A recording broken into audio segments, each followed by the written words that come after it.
ከስራ በጣም ደክሞኝ ነው የወጣሁት። በተለያዩ ምክንያቶች ያልጨረስኳቸው ስራዎች አሉኝ። ነገ ደግሞ ከአለቃዬ ጋር ስብሰባ አለኝ። ብዙውን ጊዜ ከመስሪያ ቤት ከወጣን በኋላ ስለ ስራ ማሰብ አልፈልግም። ሀሳቡንም ስራውንም እዛው ትቶ የመውጣት ልምድ ነበረኝ። ዛሬ ግን የነገ ፕሮግራሜ እንዴት እንደሚሆን እያሰላሰልኩኝ እንዴት እንደደረስኩ ሳላውቅ ቤት የበራ ላይ ደረስኩ። ቤት ስገባ ልጆቼ ዘና ብለው ፊልም እያዩ ነው። በእውነት በልጆቼ ቀናው። ከነሱ ጋር ቁጭ ብዬ ማየት አማረኝ። ነገር ግን ይሄ ሰዓት ቁጭ የምልበት አይደለም። ራሴን ከመንግስት ሰራተኝነት ወደ ቤት ሰራተኝነት የማሸጋገርበት ሰዓቴ ነው። እራት መስራት አለብኝ። ትንሽ ከልጆቼ ጋር ካወራው በኋላ ወደ ኪችን ገባው። በጣም ደክሞ ስለነበረ ቀለል ያለ እራት በትንሽ ደቂቃ ውስጥ የሚደርስ ለመስራት አስቤ ፍሪጅን ከፍቼ 10 ደቂቃ ቆምኩኝ።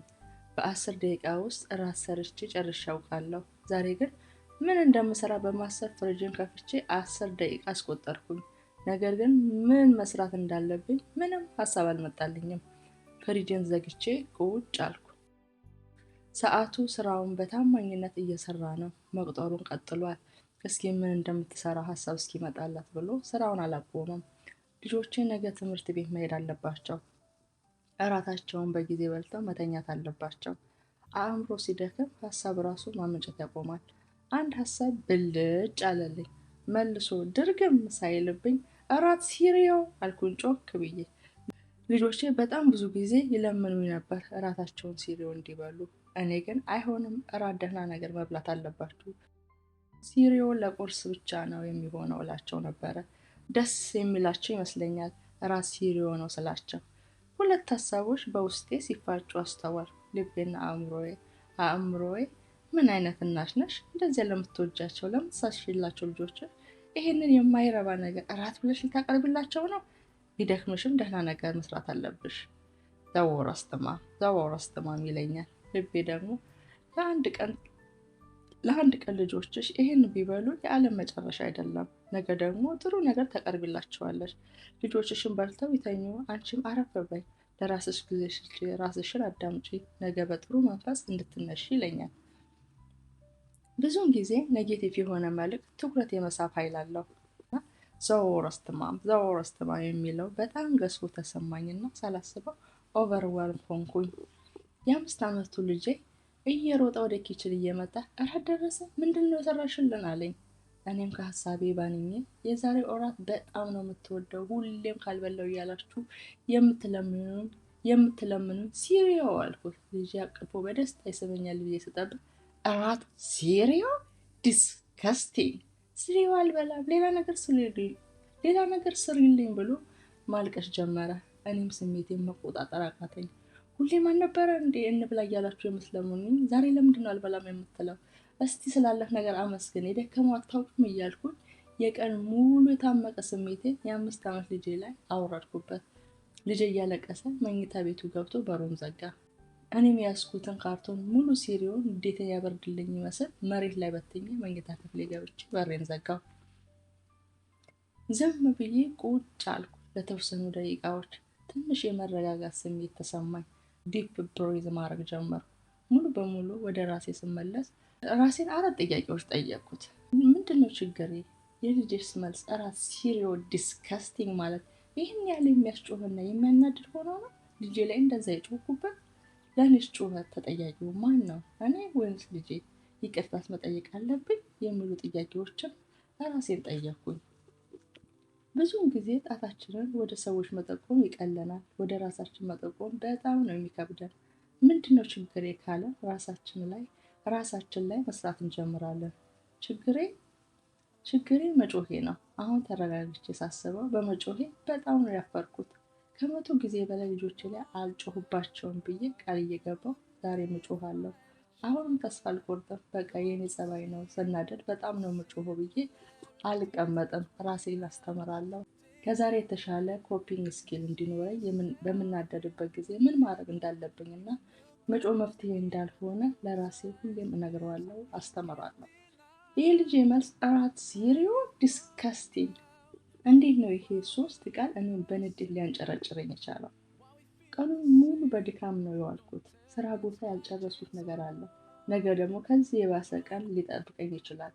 በተለያዩ ነገሮች ውስጥ ተጨምቋል። በዛ ላይ አንድ ትንሽ ነገር ሲጨመርልን ትሪገር ያደርገናል እና የቀኑ ሙሉ የታመቀ ስሜታችንን እናፈነዳዋለን። እኔም ዛሬ የ5 ዓመት ልጄ ላይ አሎስ ማይ ሺት። ለእኔ እንደዛ መጮህ ተጠያቂው ማን ነው? ምንም ወዲያ የለውም። ለእኔ መጮህ ተጠያቂው ራሴ ነኝ። ሰዎች ባነደዱን ቁጥር እኛ መጮህ የለብንም። እንዴታችን መቆጣጠር እንዳለብን ራሳችንን ማስተማር አለብን። ይቅርታ ጠያቂውስ ማን ነው? ልጄ ነው። እኔማ እንዴት ነው ይቅርታ መጠየቀው? ጀስት ኪዲንግ።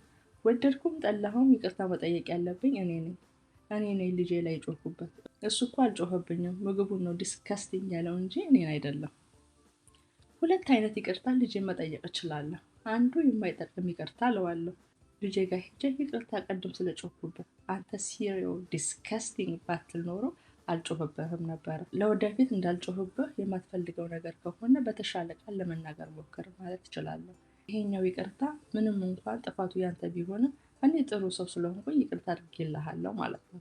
ይሄኛው ይቅርታ ለልጃችን ምንም አይጠቅመውም። እንዲያውም 100% ጥፋቱ የእሱ እንደሆነ እያረጋገጥንለት ነው። ሁለተኛውና ትክክለኛው ይቅርታ የምለው ንዴቴ ከበረደ በኋላ ቀድም እንደዛ ስጮህብህ በጣም እንደደነገጥክ አስተውያለሁ። በጣም ይቅርታ። የኔ እንደዛ መናደድና መጮህ ያንተ ጥፋት አይደለም፣ የኔ ጥፋት ነው። ለሌላ ጊዜ ስናደድ ላለመጮህና ራሴን አረጋግቼ ጤነኛ የሆነ ንግግር እንዲኖረን ራሴ ላይ እሰራለሁ፣ እማራለሁ። አንተም የማትፈልገው ነገር ሲኖር ሳትጮህና ቀና በሆነ ቃል ይህን አልፈልግም በዚህ ምክንያት ብለህ እንድትነግረኝ እፈልጋለሁ ብዬ ይቅርታ ጠይቀዋለሁ።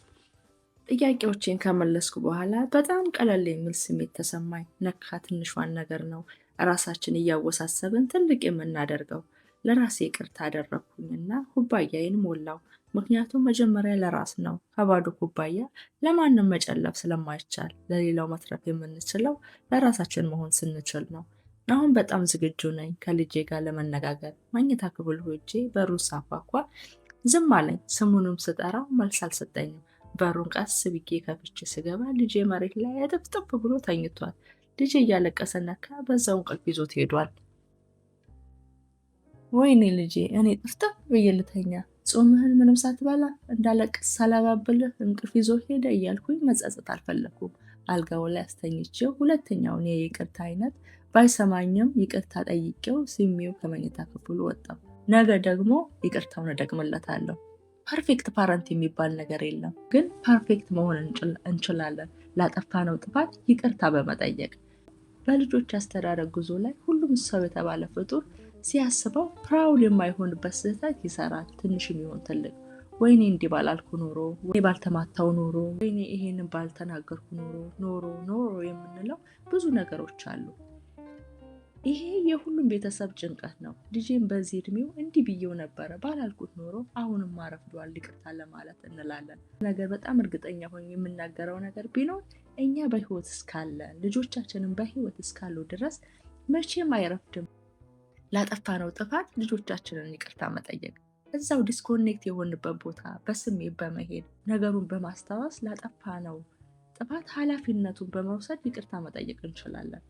ነገሩ የተፈጠረው ከአንድ ቀን በፊትም፣ ከአንድ ሳምንት በፊት፣ ከዓመት በፊት፣ ከ18 ዓመት ወይም አያትም ሆነን ቢሆን የጥፋተኝነት ስሜት በዚህ ጊዜ እንዲያድርግ ያለው የሚል ስሜት የሚሰማን ኢትስ ኔቨር ቱ ሌት፣ መቼም አይረፍድም ይቅርታ ለመጠየቅ።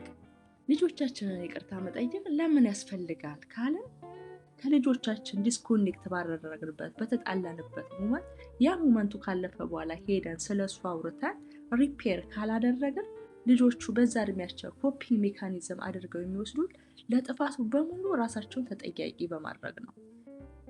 የተሰማኝን ስሜት መግለጼ ቤተሰቦችን ያስቆጣል።